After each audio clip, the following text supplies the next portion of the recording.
Live from their living rooms, it's The Director's Chair with Stanton Welch.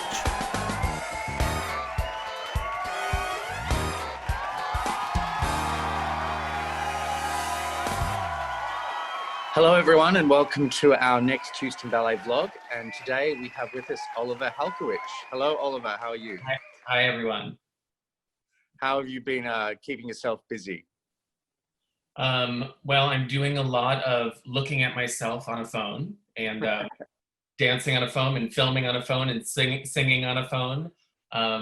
So, you know, I like to perform, as you know, so that's kind of helping me get through all of this, is continuing to perform.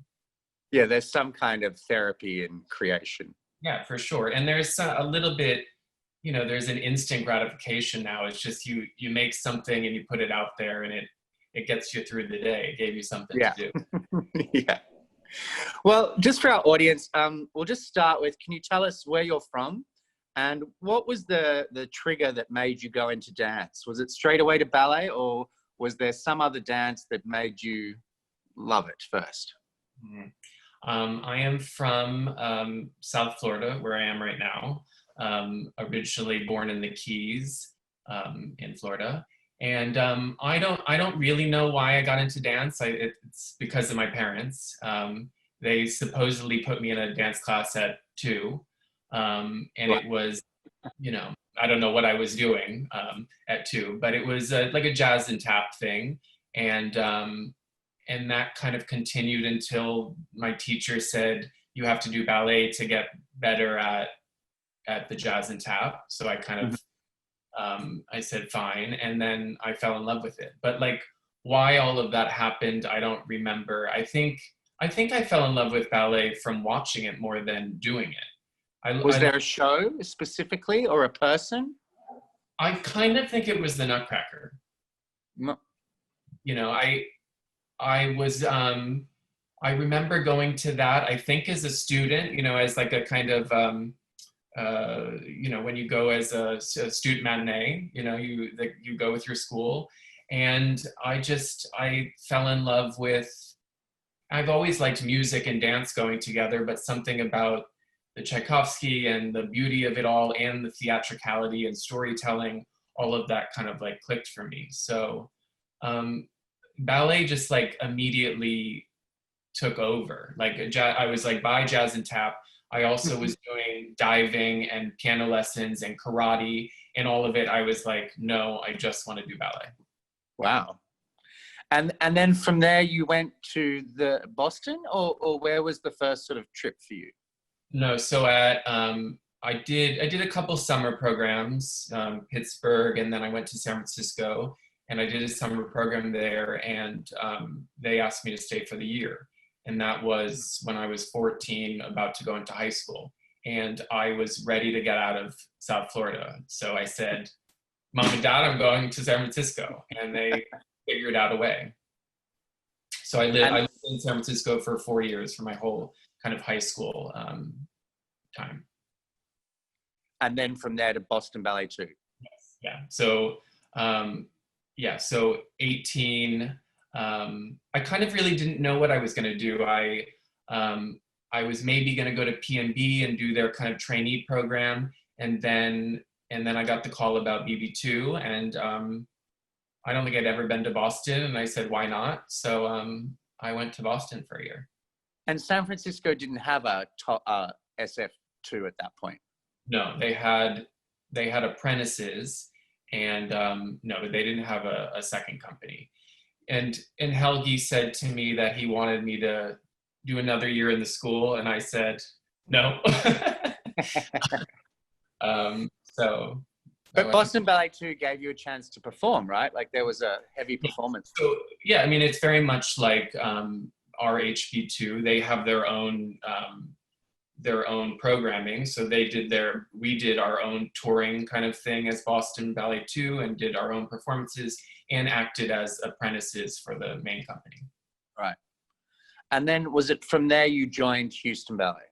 Yes. Yeah. So it was a weird year in Boston because we didn't really have a director. So it was, everything was up in the air, and, like everyone, all the BB2 people kind of went off and did auditions, and I went to Houston and didn't know anything about Houston, but did the open call, and found out that day that I got a job as a corps de ballet member with Jaquel. It was Jaquel and I, and I said, sure. So that's how So I then, got Houston. If you could go back in time and or tell a young dancer, what do you need to know in that transition from a Boston Ballet 2 or an HB2, and then you get into a ballet company and suddenly you're in a completely different atmosphere. Could you talk a little bit about that? What sort of advice would you give to people about that transition? I mean, at the time, I was very much just, like it sounds, I kind of just floated on this wave of, I'm going to do this and I'm going to go there. And it was just I kind of just kept writing whatever was next.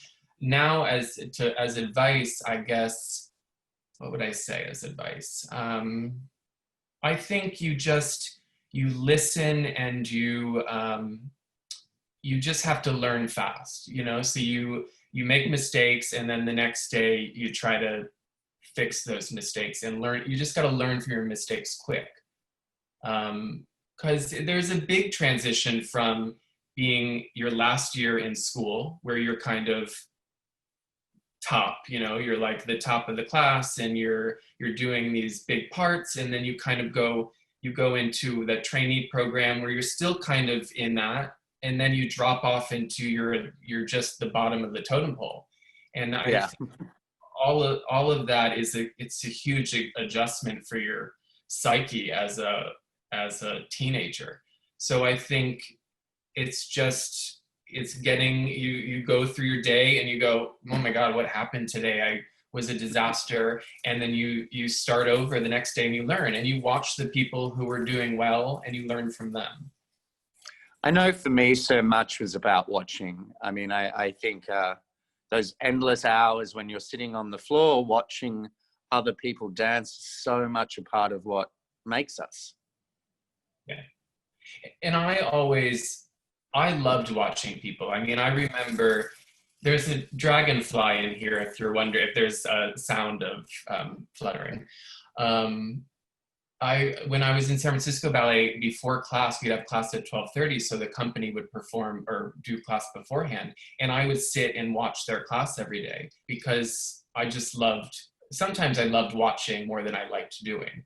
So I've always liked learning from people that I admired. And I think that's how I've approached dance. When I try to learn choreography, I emulate, even though it may not look like that, because I can only do it through my way. It might not have the same abilities as the person teaching the choreography, but I like to emulate what I'm seeing, and then kind of filter it through how I can do it. So talk a little bit about what was the first big role that you remember getting, or a role that you really meant a lot to you in the beginning, where you felt like, wow, I'm getting noticed, I'm good at this, or this is an important thing. I think there were a couple. I think my first year, it was kind of slow in the beginning for me, the first season.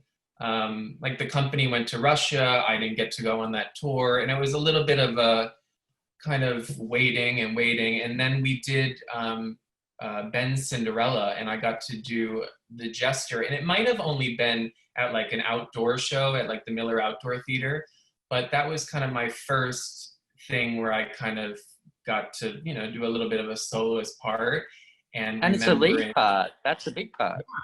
It was hard, and I remember doing it in that Miller Theater because it was a mask, but we painted on the mask. So by the end of the part, the mask had melted down my face. But that was exciting. I kind of had just waited and watched, and then I got this time to do something on my own. And then I think the other one I think it was the following year, or maybe the year after that, it was Celts. And that was, That was the following year. yeah. Just- And yeah. and that was a ballet I had watched in San Francisco. I watched Gennady Nedvigin do it and loved it. And then I was sort of in the running for that and got to do that part.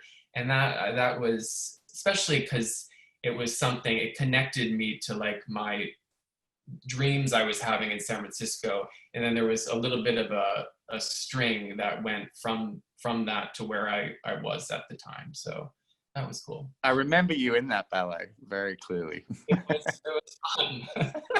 Yeah, green it's great. unitard. And very hard for the guy. Lots of bounce. I mean, dropping to the floor and getting up and turning, and yeah. Well, tell us a story about getting thrown on in something, or a moment where you had to change partners, or you were on stage and someone got injured and suddenly you were dancing with someone else. Is there a story that you look back on and think with both fondness and nerves of like that? You know, I actually haven't had too many occasions where I've had to be thrown on. The one I can remember the most vividly would be we were doing Melissa Hoag's piece, and it was one cast, and it was Connor, and I was his understudy.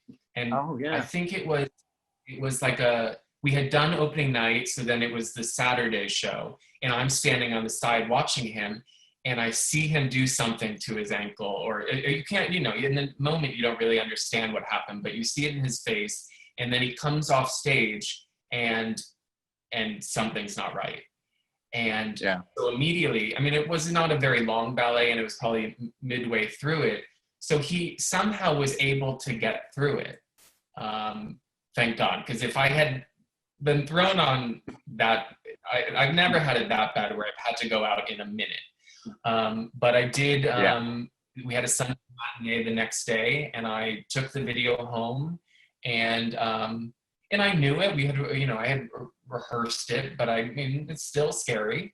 And went on that afternoon in the Sunday afternoon show. And, you know, it's thrilling. It's horrifying before it happens. But when you feel like you don't know how you're going to do something, and then it happens and you make it through it, then you have that minute of, oh, I can do that. And then you forget that and it happens again.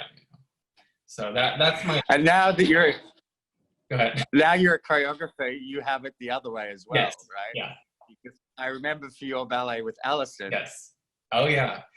Yeah. Yeah. I can't remember who got injured. Yeah, it was supposed to be Tyler, and this was the day before we were having a dress rehearsal, and she couldn't do it, and Allie learned it.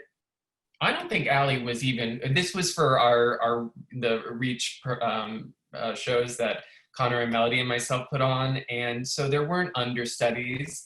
And Allie, I think, learned it that morning and then kind of just faked her way through it in that dress rehearsal that we had, and then did all the shows. And yeah, I think it's scarier that in that way. I mean, when you don't have any control and you just have to see that person trying to do their best, you know, out there, you know, as the choreographer, you're just sitting, just kind of like gripping everything.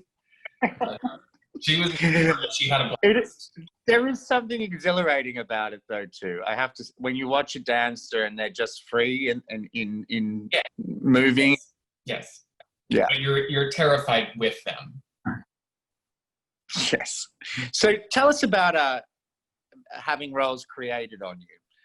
We have a lot of choreography in this company, and what does it mean as a dancer to be a part of a new work? And a lot of the works that you've been the first cast of, like this in our 50th anniversary year, we've been celebrating all these works that we've had made have been really successful. Can you talk about that? What does that feel like or mean as a dancer?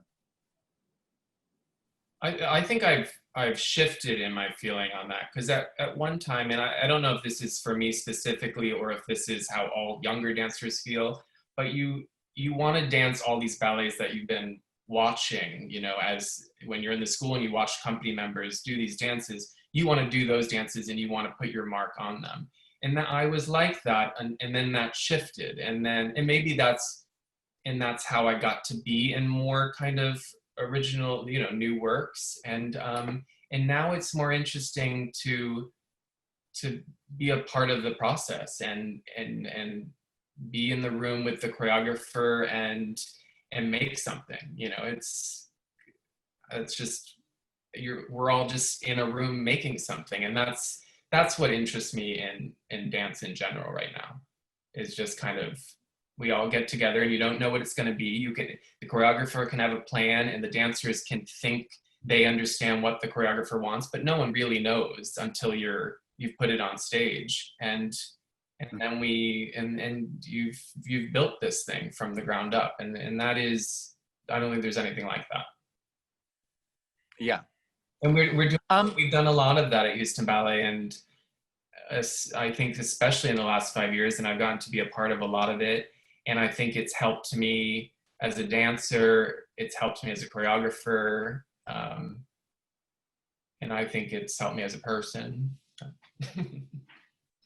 I mean, I feel like we're doing a lot of it right now. Yeah. In our quarantine. Absolutely. I mean, it's just a new. Yeah. I mean, this is more collaborative than anything. Yeah. Yeah. Yeah.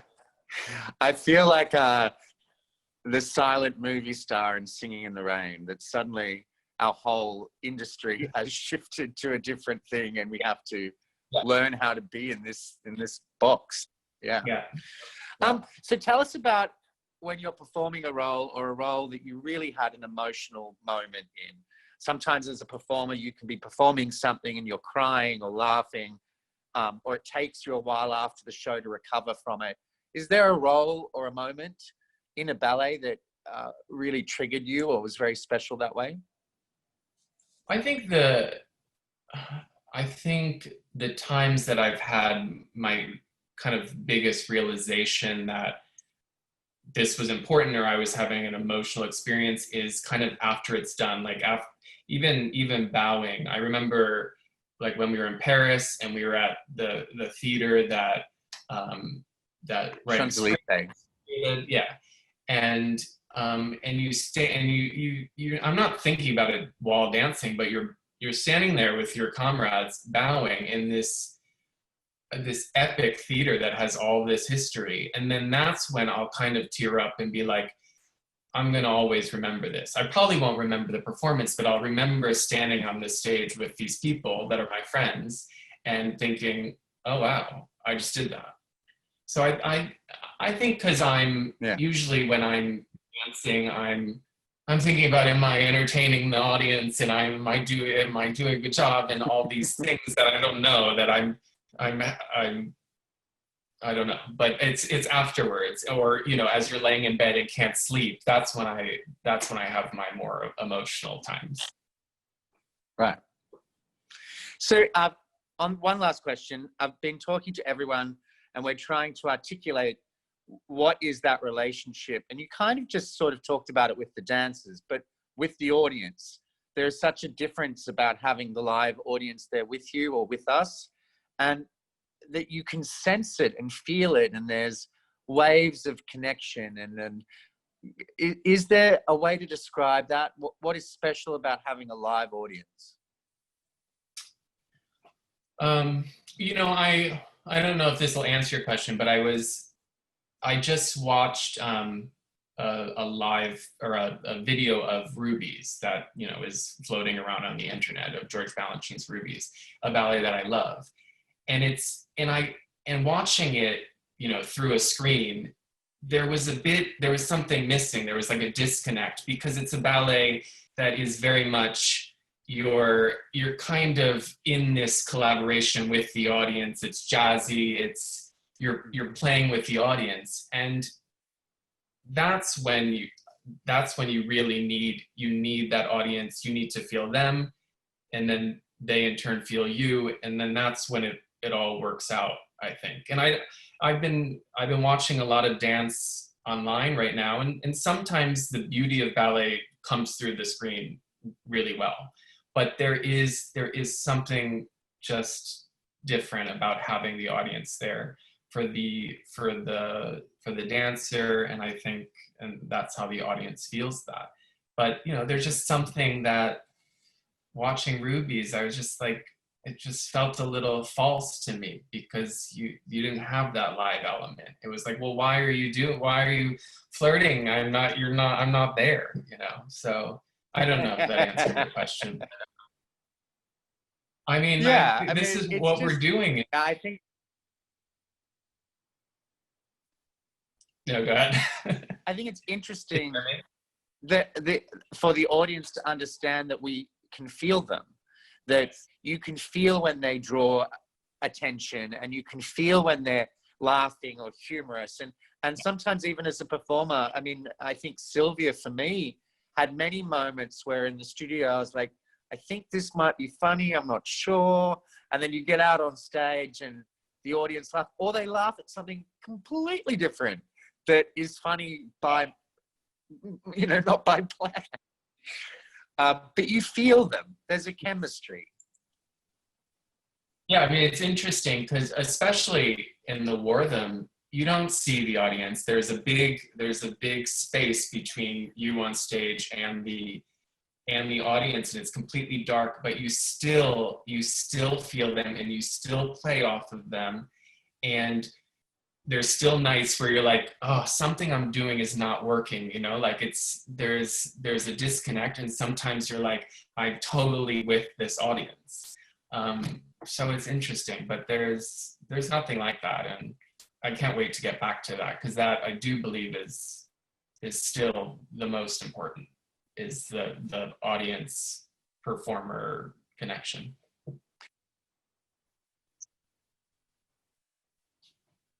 And I think with dance on film can be spectacular, but the dance needs to be made for film.